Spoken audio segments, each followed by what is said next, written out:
redone the insulation underneath the doghouse a couple years ago. Helps keep the noise down on the boat. I have not power washed this motor in 5 years since I switched it over to synthetic oil. See, we got the battery selector there. That's the switch for the raw water washdown, which happens to be right there. I was going to redo the floors with Kiwi grip, but decided I would leave that for whoever wants to buy the boat. That seat cushion's on, but it just pops off.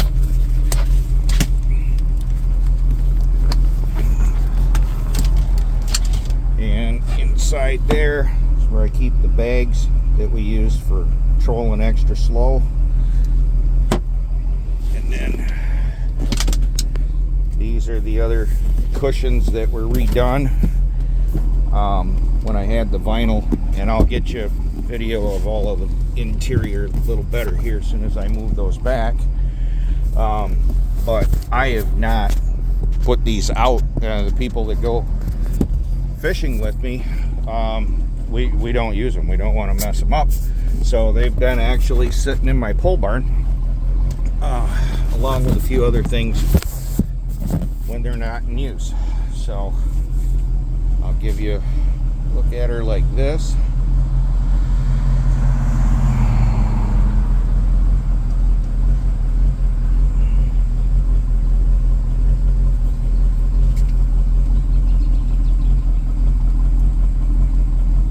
Lights.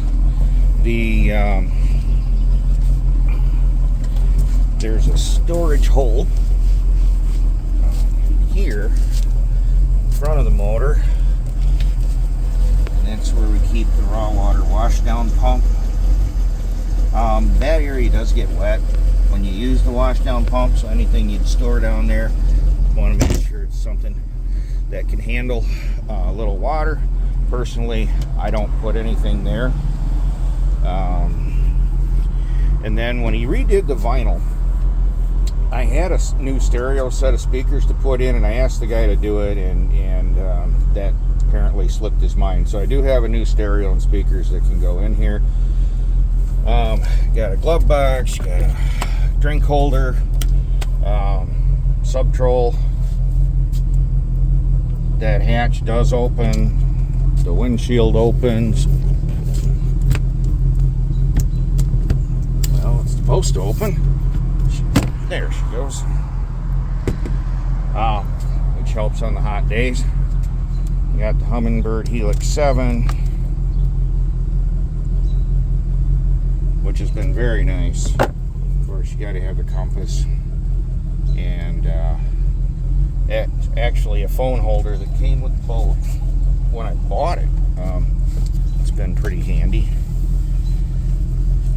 And then your usual gauges, your speed. I use the fish finder for that, but you can see we got good oil pressure, temperatures just starting to come up, tilts where it is, voltage where it should be, fuel's half full, RPM gauge works just fine.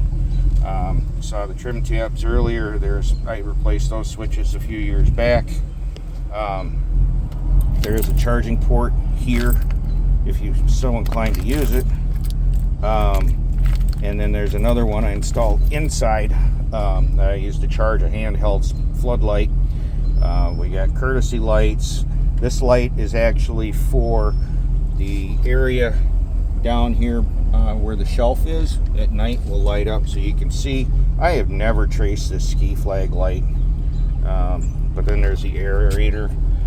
Same thing with this one labeled shower. I don't know where it goes, but we got wipers, the panel lights, bilge pumps, blower, and the horn. Radio is new within 5 years. I don't remember when I exactly got it, but it was new within 5 years also. And we'll just move that back. I'll get you some other video here in just a second.